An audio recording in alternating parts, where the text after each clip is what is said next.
What would you do if the dead did not rest beneath the ground, but returned as snakes to guard your children? This is not a horror movie scene. It's a living tradition in some African villages, where serpents are not just creatures of fear, but messengers of ancestry, protection, and punishment. In today's tale, The Guardian Snakes, we follow Zach, a young Gambian man who thought life in Uganda was simple until love carried him into a world of shadows and scales. When he married Nar, he gained not only a wife and children, but also the attention of spirits older than memory. At first, the snakes came quietly, watching as his newborn son slept. But soon they demanded respect in ways that tested Zach's courage, his family's safety, and even his sanity. So, were these snakes guardians or executioners? Stay with me, because this story may just change the way you think about tradition, fear, and the unseen powers that walk beside us. If you love African folktales that send chills down your spine and spark your curiosity, don't forget to hit that like button. Subscribe to the channel and share this story with friends who enjoy mysteries wrapped in tradition. Your support helps us bring more powerful tales to life. Trust me, the journey is only getting more fascinating from here. In the bustling streets of Kampala, Uganda, Zach believed he had finally found peace. He was Gambian by birth, but Uganda had become his home. With his online job, steady income, and a quiet apartment, life was good. Yet fate has a way of reshaping comfort into mystery. It all began with love. One evening, while dining at a small restaurant, Zach met Nar. She was beautiful, full of laughter, and carried a quiet strength in her eyes. Nar was also a student from another African country, completing her studies in Uganda. Kay's father had once lived there, and though he had passed away, she wanted to reconnect with her roots. Their meeting felt like destiny. Their friendship blossomed into romance, and soon after graduation, they married. Life seemed generous. Their first child, a baby girl, filled their home with joy. Then, 2 years later, Nar became pregnant again, this time with a son. The news carried happiness, but also unseen. It unlocked something far older than their marriage vows. When Nar gave birth, the celebrations were loud and cheerful. Her mother, who lived in her own village far away, insisted they come stay with her. She wanted to meet her grandchildren properly, especially now that a male heir had been born. Zach, who could work from anywhere with an internet connection, agreed. To him, it seemed a harmless relocation, just a chance for family bonding. The village welcomed them warmly. They moved into a small house near Nar's mother. Life felt simple, and Zach thought he had adjusted well, until at first night. It was past midnight when Zach woke to a sound that sent a shiver crawling up his spine, a low, unmistakable hiss of a snake. He sat up, straining his ears. At the far corner of the room, his eyes caught a shadow moving. Then it became Clara, long, black snake, its scales shining faintly in the moonlight, staring directly at the family. Zach's breath froze. He rubbed his eyes, thinking exhaustion was playing tricks on him. But when he opened them, again the snake was gone. Had it truly been there? He shook Nar awake, whispering urgently. But she only smiled sleepily and said, "Go back to bed, baby. Everything is fine." Fine. Zach lay awake till dawn, his heart pounding. 2 nights later, the hissing returned louder this time. Zach opened his eyes and his blood ran cold. The black snake was back, coiled protectively around his newborn son's bed. Its body curved like a guardian wall, its head raised as though watching over the baby. Zach panicked. His instincts screamed. Danger? He scrambled for something, a stick, a stone, anything to drive it away.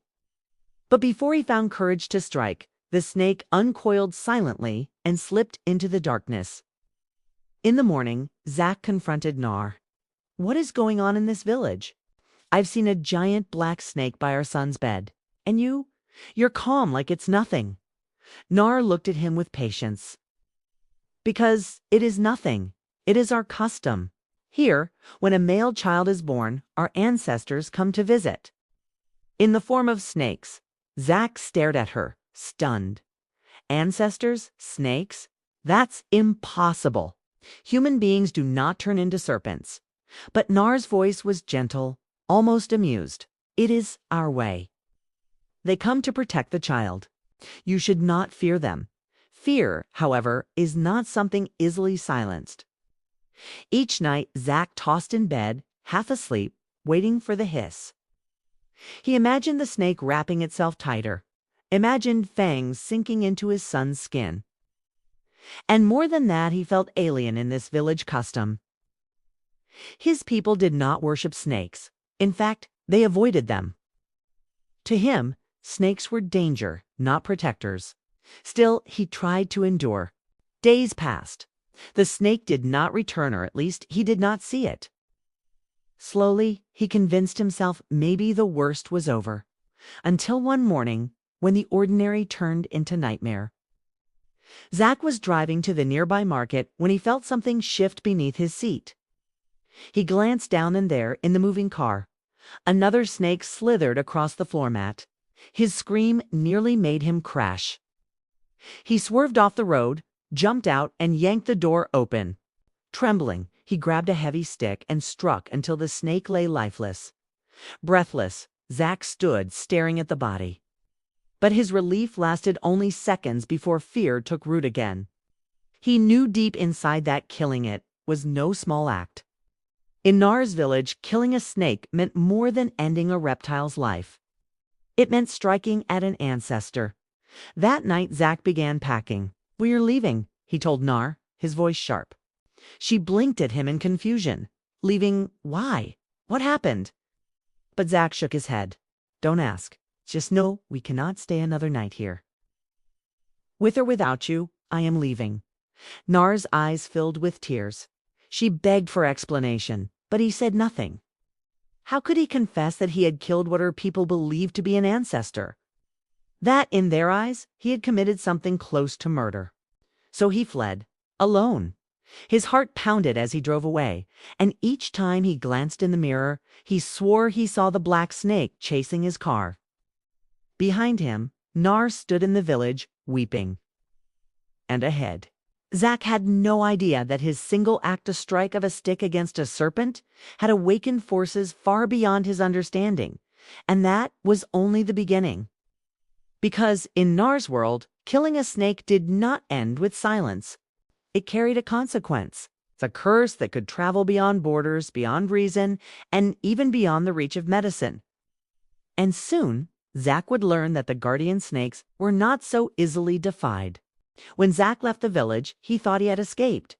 The road stretched behind him, the black snake fading into memory, and for the first time in weeks, he slept soundly.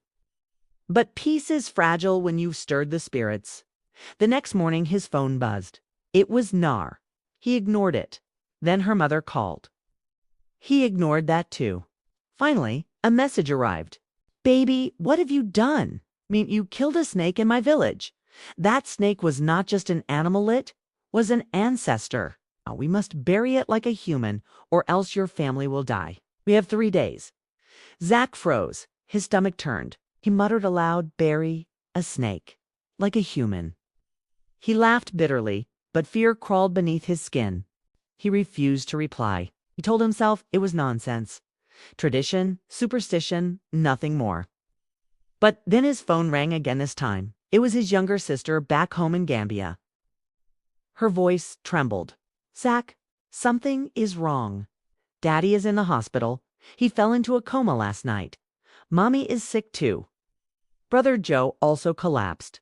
The doctors say nothing is wrong, but they all had the same dream they were bitten by a snake."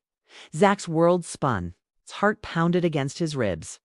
Suddenly, Nar's warning didn't sound so foolish. He whispered into the phone. It started. Desperation drove him back to Nar. When they met in the city, her eyes were heavy with fear. "We have 1 day left," she said. "If we don't bury that snake with full rites, your family will die one by one." Together, they rushed to buy a casket. Not for a man, not for a woman, but for the snake Zack had killed. Time was already slipping away. Ambulances delayed them, roads were blocked, engines failed. It seemed the spirits themselves were testing his will. Every hour mattered. Every minute felt stolen. By the time they reached the village, the sun was low. glowing red against the horizon. The crowd was waiting. Drums beat slowly. Elders stood solemnly by the grave. And there, lying stiff in the casket, was the snake Zach had struck down. The burial began. Chants rose into the evening sky. People wept as if they were burying a chief, not a serpent. Zach's hands trembled as he helped lower the casket into the ground. When it was done, an elder named Yuka placed a hand on Zach's shoulder. "All is well now. Your family will recover." That night, Zach received a call. His sister's friend answered. Her voice shook with relief. "It is a miracle. Your father has opened his eyes. Your mother is talking. Even your brother is recovering. Everyone is better. Truly, it is like the curse has lifted." Zach exhaled, tears stinging his eyes. For the first time in days, he believed he could breathe again. But Elder Yuka wasn't finished. He spoke quietly, almost kindly. "Tonight, the great black snake will visit. Show respect. Do not run." Zach's body went cold. Respect. For the very creature that had haunted his nights. He nodded weakly, but inside he was screaming. When the house grew silent, the hissing began.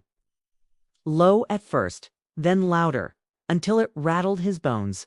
The black snake emerged from the shadows, huge, glistening, eyes glowing faintly in the dark. Zach bolted. He grabbed his bags, sprinted to the ambulance outside, and jumped in beside the driver. The man saw the serpent too. His face went pale. "What is that?" The driver gasped. "Our ancestor," Zach whispered. The driver didn't wait another second. He slammed the ignition and the ambulance roared to life. Dust flew as they sped out of the compound, headlights piercing the night. In the rearview mirror, Zach swore he saw Ike the snake staring after them, unblinking. 2 days later, Nar left the village with the children and joined Zach in the city. Together, they traveled back to Gambia to see his recovering family. The curse had been broken, but the memory never left him. From that day on, Zach carried one truth. Not every custom is safe to challenge, and not every tradition can be ignored. Some spirits demand respect. Some snakes guard more than doors. They guard destinies. So what do you think? Were those snakes truly guardians of life? Or were they keepers of fear? Stories like this remind us that African folktales are more than just tales. They are windows into the mysteries of belief, culture, and the unseen. If you enjoyed this journey into the guardian snakes, make sure to subscribe to the channel, tap the like button, and share this story with someone who loves a mix of mystery and culture. And here's a little teaser. In our next story, we'll uncover what happened when the drums refused to stop beating at midnight. Curious already? Stay tuned. 'Cause in Africa's tales, the night never sleeps, and neither do the secrets.